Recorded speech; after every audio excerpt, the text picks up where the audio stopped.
Hello, and welcome to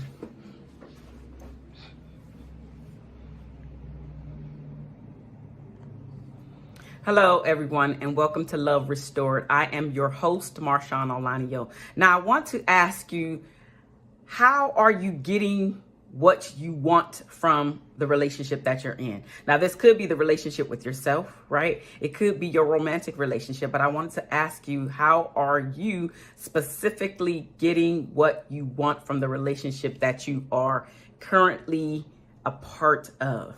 Because have you ever asked yourself who I want to be? So, who do you want to be? Have you ever sat down and seriously asked yourself who you want to be in the relationship that you are currently in, or a relationship that you will be in the future? Who do you want to be? How do you want to show up?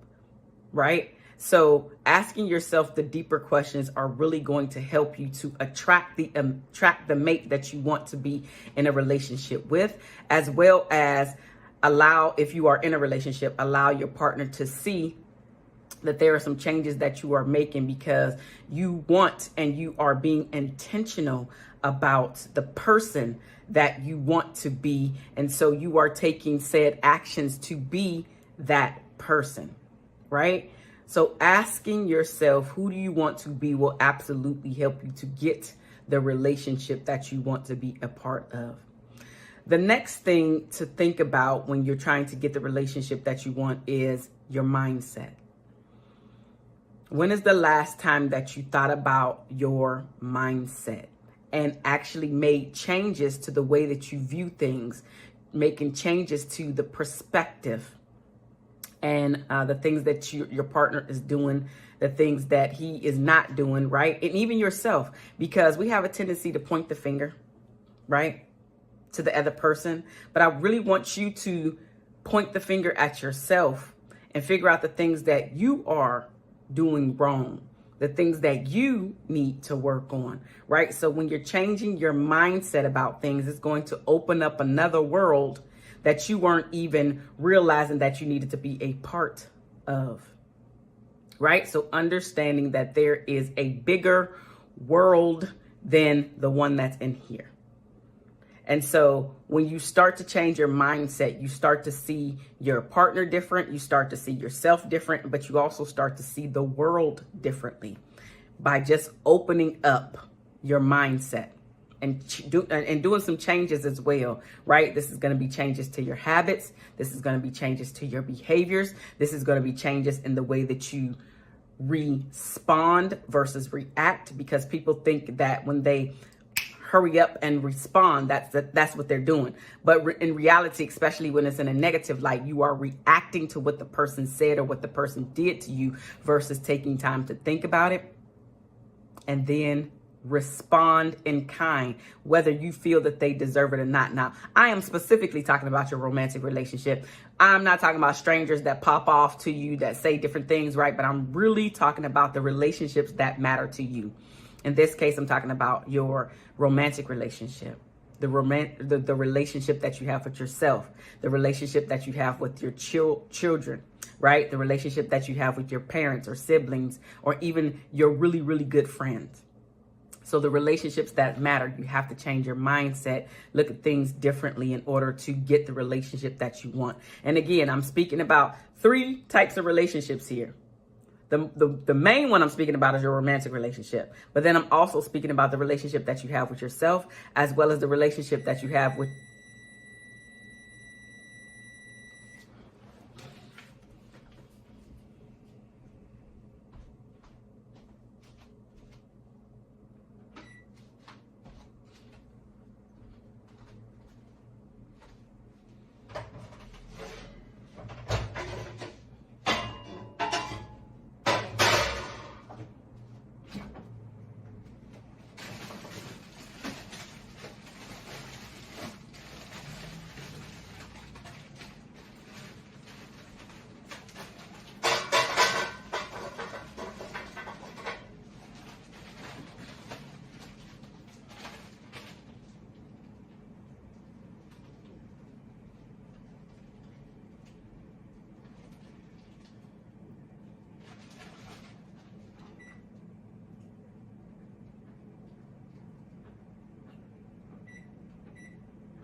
So now keep in mind, I am speaking about 3 different relationships here. The romantic relationship that you may or may not be in.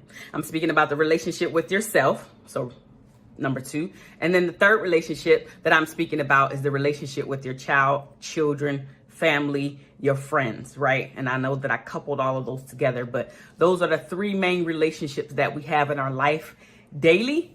And so it does make a difference with how we are showing up, as well as how we're treating the people that are most important in our lives, as well as how you're treating yourself, because how you treat yourself is going to tell everybody else how they can also treat you, right? So if you are saying that you are a person that works out, but your body doesn't, your physique does not say the same thing because of what you're eating. So you could work out. Literally, you could be a person that does work out every day, but your physique does not say to the outside world that you work out every day unless they know you personally. And why is that? It's because of what you're eating.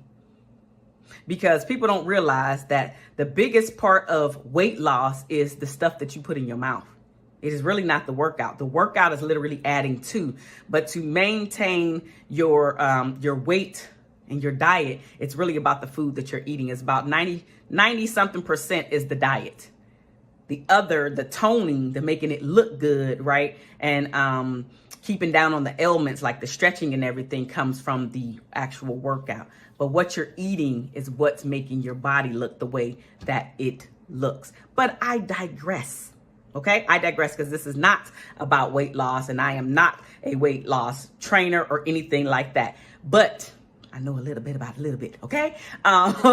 So that's to get your relationship with your body together, right? But again, that's a different subject because that's not my main topic. However, it leads me to the next point, which is to be brutally honest with yourself about the things that you want and aspire to get out of this life, out of your relationship. Because if you cannot be brutally honest about the things that you want out of life and with yourself out of all of these relationships, then it doesn't even matter, because what you're trying to achieve will not even come to pass anyway. It will not, because you can't even be honest, brutally honest about the things that you want, about the things that you need, about the things that you desire. And why is that? It is probably because somebody has told you to silence yourself when you were younger many, many times, over and over again. And then now you're internalizing that to say, I cannot speak up or speak out about the things that I want. So I don't really want to be brutally honest because I don't want to have to deal with those things. But then also coupled with that, people have a fear of whatever. So I may not want to lose the weight because then I won't be able to eat the way that I'll eat. But then also I won't be able to look the way that I look, specifically in the size dresses, or maybe somebody's going to make fun of me, or maybe I'm going to lose friends, or maybe I won't be able to fill in the blank, right? Because there are so many things that I may look at and be like, why are you scared to do that? Or you may look at me and say, why are you scared to do that, right? So each and every one of us is different in what we fear. Some people are really, really good at adventure and they can go skydiving and parasailing and jumping out the plane and all that other stuff. And other people are like, oh, no. So our fears are different, but they're still there. There's still a fear, which is keeping you stuck in one or multiple areas of your life. So you have to be brutally honest about the relationship that you want, by looking at what you're doing right, so you keep doing that, but then also by looking at what you're doing wrong, so you can cut that at the root, so you can throw it out the window and get rid of it. The next thing is literally to understand what your deal breakers are. Now, a lot of people know what their deal breakers are, but then when they witness the party exploiting the deal breaker, they don't do anything about it for fear, as I mentioned earlier, of potentially losing that person, losing the relationship, losing the title, losing the fill in the blank. But once you understand what your deal breaker is or are,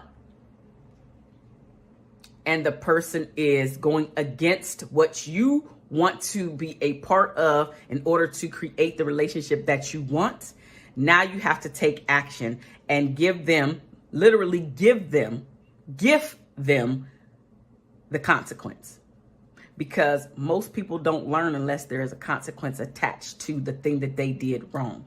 So if I come to you as your partner, as your spouse, and I say infidelity is a deal breaker for me, and then you as my spouse decide to go out there and cheat, and then I find out, because 9 times out of 10, you're not coming to tell me that you cheated on me, right? So I found out, it's been leaked, you got caught, whatever. And then I do nothing about my deal breaker and it being exploited, you taking advantage of me, there's no consequences to that, then guess what? You just gonna do it again. Now, the consequences could be a separation, it could be a divorce, it could be whatever. Those are extreme, I get it. But so is infidelity. So let's be real. Because if you have to find the need to cheat before you actually have an intelligent conversation with your spouse, then it is something that is missing. But guess what? It's up to you to express these things to your spouse, to your partner, so they have the opportunity to correct said behaviors. But to just be callous and go out there and just cheat because maybe you're being selfish and that's just something that you want to do. Maybe everything is going right. Like, listen, for real. I remember when I was younger and I was cheating with a guy, like, because I was younger, right? And I'm saying this story here because it is very important. Nothing has to be wrong in your relationship for one party to cheat. Nothing has to be wrong. Now, I'm bringing that up because the guy that I was cheating with when I was much younger, in my 20s, young and dumb, not excusing it, but it is what it is. I remember him explicitly telling me like it was yesterday, there's nothing wrong in my marriage. Nothing. Now, I am assuming, but I am going to say it. I'm assuming it's because I'm sure I wasn't the first person, but there was no consequences. I'm sure I wasn't the first person, but there was no consequences on his end, which is why he felt selfish enough to do it again. Because the truth of the matter is I was never trying to take him away from his wife. That's the truth. I didn't want him like that. I had my selfish needs. He had his selfish needs, and we did our selfish deed. I'm not perfect, but I did learn from my mistakes. Absolutely learn from my mistakes. And I even regret doing that because I have also been the person who's gotten cheated on. Don't feel good. So I reap what I sow. I understand that. But in order to get the type of relationship that you want, specifically when it comes to your deal breakers, you must set up those boundaries and you must enforce your boundaries. Because if you don't, you are teaching people how to treat you. In this case, you are teaching your spouse how to treat you. So in that example that I just mentioned, where I was the schmuck, yes, I can admit that. Where I was the schmuck, doing the deed, doing the cheating,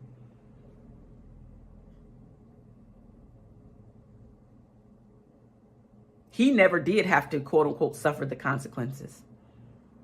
But I did. I did.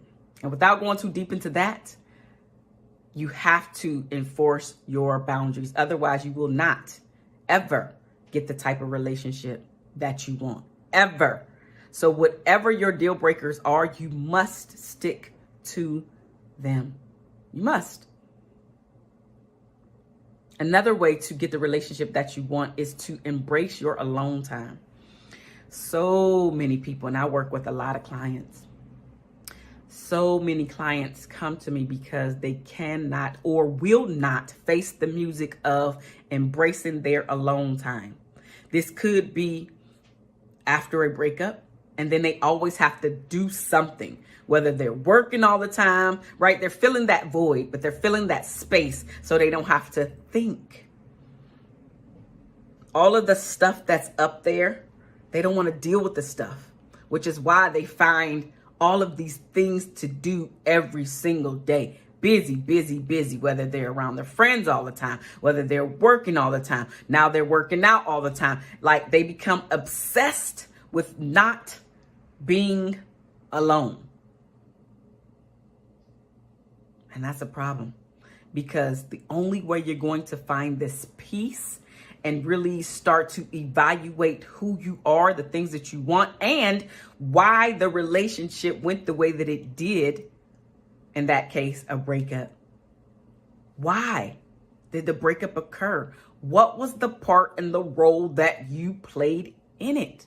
You must be able to sit with yourself by yourself so this stuff can come up, so you can deal with it. Because until you deal with this stuff that's here, you will remain on that hamster wheel going round and round, attracting the same person over and over again. Or if you're in a relationship, you're still on the same hamster wheel, having the same conversation, having the same argument over and over and over again. And how is that getting to the relationship that you want if you don't deal with your crap? If you don't deal with your past traumas, if you don't deal with the things that trigger you, you will absolutely destroy and kill any type of relationship. Whether it's the relationship with yourself, the relationship especially with your spouse, the relationship with your children, because all of these insecurities are going to come to the surface and you're going to ruin everything that you have been trying to achieve. All because you have yet to deal with all of the stuff that's trapped inside of here. You have not gotten down to the root as to why you feel the way that you feel, why these things, what's the word I'm looking for? Why do these things impact you the way that they impact you? Until you deal with your crap, you're never going to get the relationship that you want. You must deal with your crap. And if you don't know how to deal with your crap, now it's time to talk to someone. Whether that's a coach, a relationship strategist, a therapist, a preacher, a pastor, priest, whatever, a really good friend or a mentor, somebody that can send you in the direction of peace, but also help you to come and get down to the root as to why your life is the way that it is, and not having not making you feel ashamed, not making you feel guilty, but just telling you what it is, because this is what it is. I'm not trying to make you feel ashamed. I'm not trying to make you feel bad, but this is what it is. Your life is this way because you have yet to deal with your muck and your mire that is in deep within yourself. You got to deal with this stuff in order to get the relationship that you want. Another way to get the relationship that you want is to fight the right way. Now, what does fighting the right way mean and even look like? So when you're in a relationship, that you do not bring up the stuff that your partner shared with you in private or during your pillow talk time. Because during that pillow talk time, he or she was being very, very vulnerable and open with you. And so when you want to fight dirty and when you know how to get below the belt, that's when you throw that stuff in there because you don't like what he said or what he didn't say, or what she said or what she didn't say, how they reacted, how they responded, how they treated you, but not realizing that when you bring up the most sensitive information that they brought to you, you will never earn that place again. And if you do, it's going to take you many, many, many, many years, because it's very easy to trust somebody the first time. It is absolutely horrible to rebuild the trust once it's broken, because it takes so much longer to earn this person's trust back because you broke it the first time. Now, quick example on that is if you ever found yourself where you two were laughing happy-go-lucky, and let's say, for instance, your man was sharing one of his dreams or goals, and your response, instead of it being, okay, go after it, or something to that effect, I got your back, let's do this, let's see what his rolls, you say something like, that's stupid. Why would you think you could do that? Like, you don't even have X, Y, and Z. Fill in the blank, whatever X, Y, and Z is. So why would you think that you could do A, B, and C? And that right there is what kills your chances of ever being let through that door again. And now you may realize, how come he'll never tell me stuff no more? He'll never share nothing with you no more because you don't know how to take in the information and then not use it against him later on. And don't get it twisted. Men do the same thing. She come to you. She shared this very sensitive thing that happened to me, that happened to her, excuse me. And all of a sudden, when you pissed off, you throw it in her face. Listen, we got to grow up. We got to grow up. We say we want to be a part of these adult relationships, but then we do little kid stuff. That's what kids do. Kids throw your sensitive stuff in your face. Well, your mama was a drug addict. You're going to be a drug addict too. Your daddy was in AA. You're going to be in AA too. Like, that's some sensitive, horrific stuff to throw in somebody's face. All because you pissed off and can't control your emotional state. So because you're miserable, now you want to make somebody else miserable. Really? How do you expect for that person to now lean into you and connect with you? Yeah, sex may be happening, but I'm sure it's not want the way that it once was, where you felt really comfortable with that person. It may be something missing now, where slam, bam, thank you, ma'am, roll over, go to sleep, because I didn't got mine. And now you feeling like, well, where's the cuddles? Where's the hugs? Where's the kisses? Where's the pillow talk? Not realizing that you're playing a part in the demise of your relationship. Now, I'm not saying that your partner should just do that. Both of you have to recognize what you're doing right. You also have to recognize what you're doing wrong so you can correct said behaviors. And a lot of these things, a lot of reasons why we're not getting the relationship that we want is because we have a tendency to not be able to apologize for all of the crap that we've said, all of the crap that we've done, and then start to correct said behaviors, to show up differently, to be this different person, to be this different man, to be this different woman. We got a chip on our shoulders. We're no longer having those difficult conversations because we feel, why is it going to matter anyway? It's not going to help. So why should I even care? And then we just continue the cycle of being in these mundane relationships that are not helping any of us to prosper, to be better, so our children can see what healthy relationships look like, or healthy marriages, so we can break this cycle specifically within the Black communities. Because the beautiful relationships that are out there are not just for everybody else. We got a lot of junk in our community that we need to tighten up and clean up. And a lot of it did stem from our history. But now we're continuously breaking those chains and we're being better. Each generation is getting better. But we don't realize all of the stuff that our ancestors had to really go through because it wasn't our lives specifically. We read about them in the history books, or we hear about them from stories being passed down. But I didn't have to ever experience some of the things that my mom or grandparents or even great grandparents had to experience. But they had to fight the fight in order for me never to experience those things, if you get my drift, right? So a lot of their fight was survival. And it wasn't about how to be in a relationship, because a lot of us was ripped away from our families. And now that although that's not happening as much, because it's still happening, but I'm not going to go down that road because Black Lives Matter, right? That came up.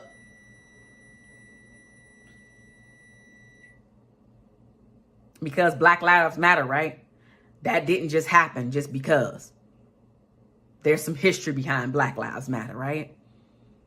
So, although we're doing better, we're still not where we need to be. We're still not seen as equals in society. But all of that transfers into our romantic relationships, because if our ancestors always had to think about survival, they weren't thinking about how to be in romantic relationships. But they did the best that they could do with the information that they had. And so now it's our turn to do even better with the new information that is out here. Because how we treat our children does matter. How we treat each other does matter in our romantic relationships. And now we are products of the way that our parents treated us, obviously, right? Or your parent or guardian treated you. And some of us had really great upbringing, and others still had a lot of tumultuous situations around them, whether it was them seeing abuse or them being abused themselves. And now we're the adults.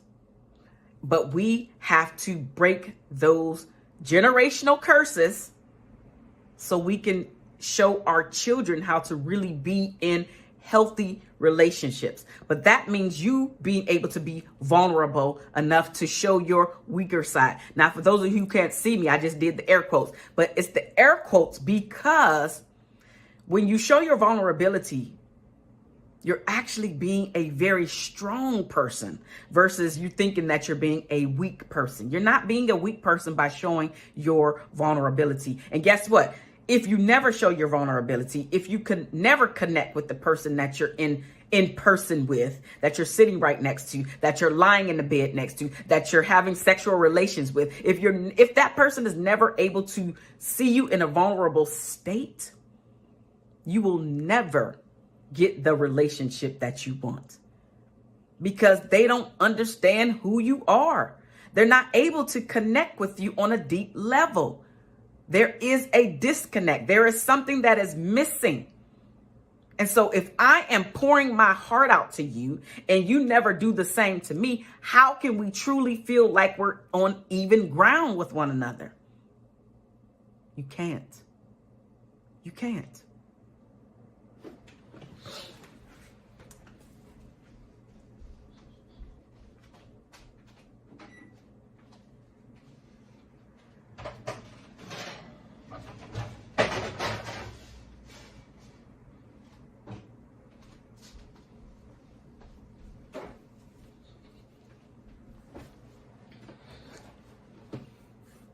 And so it is up to you to decide what you're going to do, how you're going to show up in order to get the relationship that you want to have.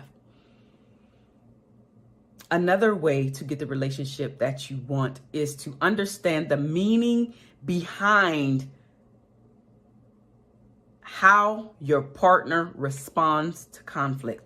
Now, that is something that you're going to have to pay attention to, because a lot of people cannot articulate what's actually happening with them. No, this does not mean you have to pull it all out of him and everything. Sometimes he may be willing to share what's the real reason why we talking about this thing, because it ain't really got nothing to do with me, but you're taking it out on me. So can we really talk about the real thing? But most people won't be able to have a conversation like that because because the partner is coming to them about something, they believe that it's actually about that thing. And most times the conflicts that occur have nothing to do with the thing that just happened. It's about things that have been piling up on top of one another, whether you're in there in that pile. It could be the job, could be the career, could be the boss, could be the children, could be a whole plethora of things you may be thrown in there. But because you're the person that's closest to your spouse, you seem to get the brunt end or the bad end or the short, that's what it is, the short end of the stick. But if you could take a step back, you can absolutely see this ain't got nothing to do with you. He was pissed off because he woke up late. Like literally, it could be that minor. It could be that minor. And so his whole day went late because he was late for every meeting that he had because he woke up late. Now he late for every meeting. And of course, the meetings ran over. And of course, he was even later. And so his whole day was messed up. But it had everything to do with him and nothing to do with you. But because he didn't take a step back to recharge himself, to get himself all together, he took everything out on you. So we have to be able to read between the lines in our relationships as well. Understanding what is really going on with this conflict. Is it really about me? Is it really about something else that happened? But that's a part of you getting a relationship that you want, being able to decipher what's really happening. Because your partner may not be able to articulate what's really going on. They just know that they mad, and guess what? You there to get punched with their madness. It happens. Another way to get the relationship that you want is to literally show each other love the way that you both want it as well as need it. Now, what does this mean and what does this look like? I'm sure many of you have heard of the 5 Love Languages book by now. If you have not, you can go online, Google the 5 Love Languages quiz, take the quiz to figure out what your top 3 love languages are. Now, it's important that I said the top 3 because it's only 5. But research has shown that if you know and show, so know and show the top 3 love languages of your spouse or significant other, and you show them to him or to her, then you two can have a pretty good relationship. But the thing about it is they also have to know and show you yours as well. So it's not a one-sided street, because they can feel awesome in the relationship with you because you are giving them the things that they need and showing them love the way that they need it. But if they're not willing to reciprocate it and give you your top 3, then it's going to be lopsided. He or she is happy-go-lucky, right, over there, and you quite miserable and frustrated because you're not getting the things that you want. But you need to be able to articulate them as well as speak up about the things that you are not receiving. And finally, I'm going to wrap it up with you not, in order to get the relationship that you want, you cannot believe that your spouse is supposed to just know how to treat you or just know what it is that you want. Because none of us are mind readers. And ladies, finally, men don't do well, and I should say most men don't do well with hints. They need it flat out, written on a piece of paper, stamped on your forehead, directly said, no going around in circles. They just want to hear it. So if you really want to get the thing that you're wanting, you have to ask for it directly. And if you don't feel like that, well, it's not a surprise if he gets me the thing that I want, then give him 2 or 3 things on the list that you know that you will be absolutely elated to receive, and then have him choose the one. So it still will be a surprise to you, but you know it's still going to be something that you absolutely want. He's not a mind reader. You have to lay out the blueprint so he feels that he wins with you, so he can win, so you can be happy, because exactly that's what he's trying to do anyway. He's really trying to win with you, but also on top of that, he's trying to be your hero and to win with you. I am Marshuan Olanio. I am your favorite shift relationship strategist, where I help Black Christian women that are married or in long-term relationships to stop feeling disconnected and unloved and shift you to feeling heard, understood, and appreciated. Now, the final thing that I'm going to mention to you is to take the quiz today. Now, this quiz is all about you seeing if your relationship needs to be rescued. And I will put the link right here. It is I'm going to put the link right here in the video, so you will be able to type in that link and find out if your relationship needs a rescue. I will see you next time around. Bye-bye now.